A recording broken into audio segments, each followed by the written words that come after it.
Justice Jamal Mandokhail और justice Mansoor Ali Shah के बाद जस्टिस अतर मिनल्ला के तफसीली इख्तलाफी नोट ने चीफ जस्टिस के तरीकाकार, वन मैन शो और सियासी हिमायत के हवाले से संजीदा सवालात उठा दिए हैं। उन्होंने अपने इख्तलाफी नोट में अदलिया को बतौर इदारा और चीफ जस्टिस उमर अता बंदियाल को बतौर सरबराह कटहरे में ला खड़ा किया है। जस्टिस अतर मिनल्ला ने 25 सफ़ात पर मुश्तमिल तफसीली इख्तलाफी नोट जारी करते हुए सुप्रीम कोर्ट के फैसले को 4-3 के तनासुब से करार दिया है। नोट के जारी होने से एक बार फिर तीन रुकनी बेंच के फैसले से मुताल्लिक संगीन सवालात उठ गए। तफसीली इख्तलाफी नोट में जस्टिस अतर मिनल्ला ने कहा है कि मैं जस्टिस याहिया खान अफरीदी की दरखास्तों को मुस्तरद करने के फैसले से इत्तफाक करता हूं।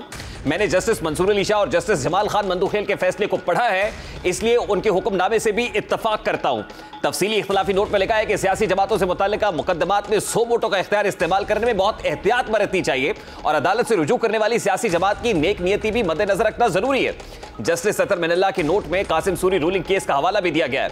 इख्तलाफी नोट में कहा गया कि इमरान खान ने तहरीक अदम एतमाद के बाद ऑपोजिशन में जाने की बजाय इस्तीफे दिए। आर्टिकल 63A की तशरीह के दूररस नताइज मुरतब हुए। पीटीआई की असम्बली से इस्तीफों की वजह से सियासी बहरान में इजाफा हुआ।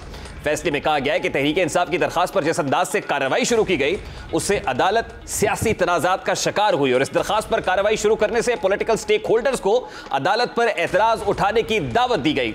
आर्टिकल 184(3) में अपील का हक नहीं होता, इसलिए मुनासिब होता है कि हाई कोर्ट का मामला सुनने दिया जाए। फैसले के मुताबिक अदालतों का तलवार और पैसे पर कोई कंट्रोल नहीं होता। जजेस अपने फैसलों में गैर जानिबदारी और शफाफियत से इज्जत कमाते हैं। सियासी नौयत के मुकदमात में अदालत के इंतजामी और अदालती इक़दामात शफाफियत पर मबनी होने चाहिए। किसी सियासी फरीक को अदालती अमल की गैर जानिबदारी और शफाफियत पर शक नहीं होना चाहिए। जस्टिस अतर मिनल्ला ने इख्तलाफी नोट में कहा कि तहरीक इंसाफ के इस्तीफों की मंजूरी के लिए पहले अदालतों से रुजू किया गया और सियासी हिकमत अमली के तहत इस्तीफे दिए, लेकिन इस्तीफों की मंजूरी के बाद तहरीक इंसाफ फिर अदालत चली गई। सियासी हिकमत अमली के तहत सूबाई असम्बलियों की तहलील पर भी सवालात उठते हैं। फैसले में सवालात उठाए गए कि क्या ऐसी सियासी हिकमत अमली आइन और जमहूरियत के तहत मुताबिकत रखती है? क्या यह आइन की खिलाफ वर्जी नहीं है? क्या सुप्रीम कोर्ट को ऐसी सियासी हिकमत अमली को तकवीयत देने के लिए अपना फोरम इस्तेमाल करने की इजाजत देनी चाहिए? क्या अदालत को गैर जमहूरी रिवायात की हौसला अफजाई करनी चाहिए? यह भी सवाल उठाया कि क्या सुप्रीम कोर्ट को तहरीक इंसाफ की फॉरम शॉपिंग का नोटिस लेना चाहिए था? क्या गैर जमहूरी रिवायात की हौसला अफजाई से अवाम का सुप्रीम कोर्ट पर एतमाद मजरूह होगा? ऐसा करके अदलिया गैर इरादी तौर पर पार्लियामान को कमजोर करेगी। फैसले में कहा गया कि सुप्रीम कोर्ट की जानिब से गैर जमहूरी हुकूमतों की तौसीक मुल्क के लिए नाकाबिल तलाफी नुकसान का सबब बनी। अवामी इदारों को मजबूत नहीं होने दिया गया, जबकि मुल्क में 75 साल गुजरने के बावजूद भी अवामी इदारे कमजोर हैं।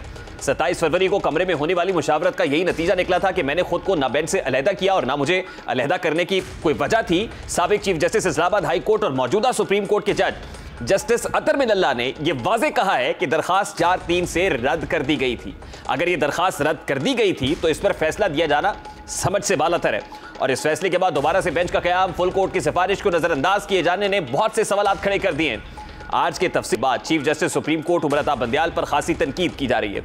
मुस्लिम लीग नून की नायब सदर मरियम नवाज ने तो चीफ जस्टिस से इस्तीफे का मुतालबा कर दिया है। अपनी ट्वीट में मरियम नवाज ने कहा कि इमरान खान की हिमायत में chief justice of Pakistan justice Umar Ata Bandial ने कानून और आइन की खिलाफ वर्जी की। इख्तियारात के गलत इस्तेमाल ने सुप्रीम कोर्ट में बगावत जैसी सूरत हाल को जन्म दिया। नामवर जजेस ने चीफ जस्टिस के तर्ज अमल और तासुब पर संगीन सवालात उठाए हैं। मरियम नवाज ने कहा कि आज तक किसी चीफ जस्टिस पर इस किस्म के मिसकंडक्ट के इल्जामात नहीं लगे। तहरीक इंसाफ की तरफ से चीफ जस्टिस का झुकाव नुमाया है। चीफ जस्टिस उमर अता बंदियाल को इस्तीफा देना चाहिए। दूसरी जानिब हुकूमत ने भी चीफ जस्टिस ऑफ पाकिस्तान से इस्तीफे का मुतालबा कर दिया है। आज वज़ीर इत्तलात मरियम औरंगज़ेब ने प्रेस कॉन्फ्रेंस करते हुए इख्तलाफी नोट और नई पैदाशुदा सूरत हाल पर खुलकर गुफ्तगू की है और चीफ जस्टिस से इस्तीफे का मुतालबा किया है। आज जस्टिस अतर मिनल्ला के इख्तलाफी नोट ने इलेक्शन के हवाले से पीटीआई के बयानिए को पाश कर दिया है। देखना यह है कि अब तहरीक इंसाफ की जानिब से अतर मिनल्ला को सपोर्ट किया जाता है या उनके खिलाफ ट्रेंड चलाए जाते हैं, जैसा कि पाकिस्तान तहरीक इंसाफ की रवायत है।